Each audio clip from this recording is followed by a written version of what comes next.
ಸಂಘಟನೆ ಮುಖಂಡರು ಭೇಟಿ ನೀಡಿದರು.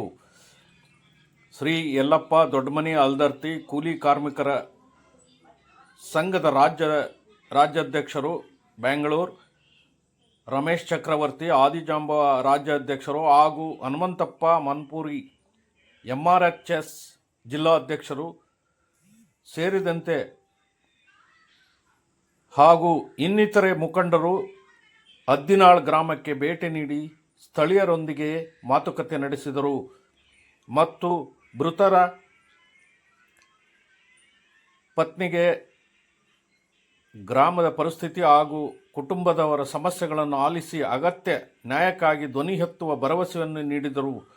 ಇಂಥ ಕ್ರಮಗಳಿಂದ ಸರ್ಕಾರ ಎಚ್ಚೆತ್ತುಕೊಂಡು ಕಾಂಗ್ರೆಸ್ ಸರ್ಕಾರ ಇದುವರೆಗೂ ಸಹ ಯಾವುದೇ ಒಬ್ಬ ಮಿನಿಸ್ಟರು ಸಹ ಬಂದಿರುವುದಿಲ್ಲ. ಆದ್ದರಿಂದ ಸರ್ಕಾರ ಒಂದು ಕೊಲೆಯಾದರೂ ಸಹ ಸರ್ಕಾರ ಕಣ್ಣು ತೆರೆದಿಲ್ಲ ಅಂದರೆ ಕಾಂಗ್ರೆಸ್ ಸರ್ಕಾರದ ನೀತಿಯ ಯಾವ ಲೆಕ್ಕ? ಪ್ರಜೆಗಳು, ಸಾರ್ವಜನಿಕರು, ಅದರಲ್ಲೇ ದಲಿತರು ತುಂಬ ನೊಂದು ಜೀವನವನ್ನು ನಡೆಸುತ್ತಿದ್ದು, ಕಾಂಗ್ರೆಸ್ ಸರ್ಕಾರ ಹೇಳುತ್ತದೆ ನಾವು ದಲಿತರ ಪರ ಹಾಗೂ ಶೋಷಿತರ ಪರ ಅಂತ. ಆದರೆ ಇಲ್ಲಿ ಯಾರೊಬ್ಬ ಸಚಿವರು ಸಹ ಬಂದಿರುವುದಿಲ್ಲ. ಇಂತಹ ಶೋಷಿತ ಸಮುದಾಯದ ಬಗ್ಗೆ ಸರ್ಕಾರದ ಕಾಳಜಿ ಎಲ್ಲಿ ಎಂದು ಜನರು ಪ್ರಶ್ನೆ ಮಾಡುತ್ತಿದ್ದಾರೆ. ಭೂಮಾನಂದ ಅದಿನಾಳ್ ಎಂಬ ವ್ಯಕ್ತಿ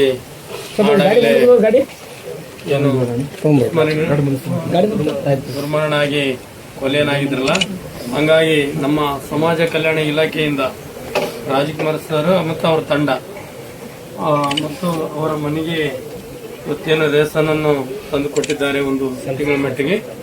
ಇನ್ನು ಏನೇನು ಸರ್ಕಾರದಿಂದ ಸೌಲಭ್ಯ ಸಿಗಬೇಕು ಎಲ್ಲನೂ ಕೊಡ್ತು ಅಂತ ಹೇಳ್ಯಾರ. ಮತ್ತು ಈ ಅಮ್ಮಗೆ ಒಂದು ಯಾವುದಾದ್ರೂ ಒಂದು ಸರ್ಕಾರಿ ನೌಕರಿ ಕೊಡ್ತು ಅಂತಲೂ ಹೇಳ್ಯಾರ.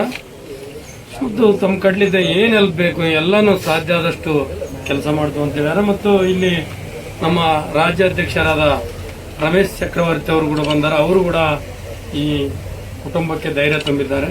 ಮತ್ತು ಹನುಮಂತಪ್ಪ ಅವರಾಗಿರ್ಬೋದು, ಭೂದೇಪ್ಪ ಆಗಿರ್ಬೋದು, ಮತ್ತು ಯಾದಗಿರಿ ಜಿಲ್ಲಾಧ್ಯಕ್ಷ ಹನುಮಂತಪ್ಪ ಆಗಿರ್ಬೋದು, ಎಲ್ಲರೂ ಸೇರಿ ಆ ಕುಟುಂಬಕ್ಕೆ ಒಳ್ಳೆ ಧೈರ್ಯ ತುಂಬಿ ನಿಮ್ಗೆ ಏನು ಸಹಕಾರ ಬೇಕು ಎಲ್ಲನೂ ಇರ್ತೀವಿ, ನೀವು ಗಟ್ಟಿಯಾಗಿರ್ರಿ ಅಂತೇಳಿ ಎಲ್ಲನೂ ಅವರಿಗೆ ಸಹಕಾರ ಮಾಡಿದ್ದಾರೆ.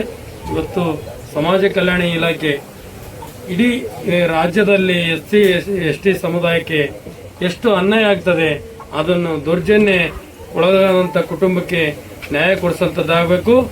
SC ಜನಾಂಗಕ್ಕೆ ಏನು ಈ ಥರ ಅನ್ಯಾಯ ಆದಲ್ಲಿ ಅವರಿಗೆ ತಮ್ಮ ಇಲಾಖೆಯಲ್ಲಿದ್ದ ಒಂದು ಅರ್ಜಿಯನ್ನು ಮಾಡಬೇಕು. ಏನಂದರೆ ಅವರಿಗೆ ಜೀವಾವಧಿ ಶಿಕ್ಷೆ ಆಗಬೇಕು.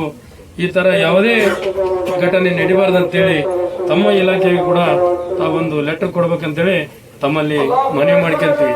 ಯಾಕಂದರೆ ಬರೀ ನಾವು ಸಂಘಟನೆಗಾರರು ಹೋರಾಟ ಮಾಡಿ ಸಾಕಾಗಿ ನಮ್ಮ ಅದಕ್ಕೂ ಹೆಂಡ್ರು ಮಕ್ಕಳಿದ್ದಾರೆ ಮನೆಯಲ್ಲಿ. ನಾವು ಈ ಕಡೆ ಬರ್ತೀವಿ, ನಮಗೇನು ಯಾವುದೇ ಪೇಮೆಂಟ್ ಇಲ್ಲ, ಏನಿಲ್ಲ. ನಾವು ಫ್ರೀಯಾಗಿ ಹೋರಾಟ ಮಾಡಿ ಮನೇಲಿದ್ದ ಖರ್ಚು ಮಾಡಿ ಹೋರಾಟ ಮಾಡಿದ್ರು ಕೂಡ ನ್ಯಾಯ ಸಿಗೋದಿಲ್ಲ.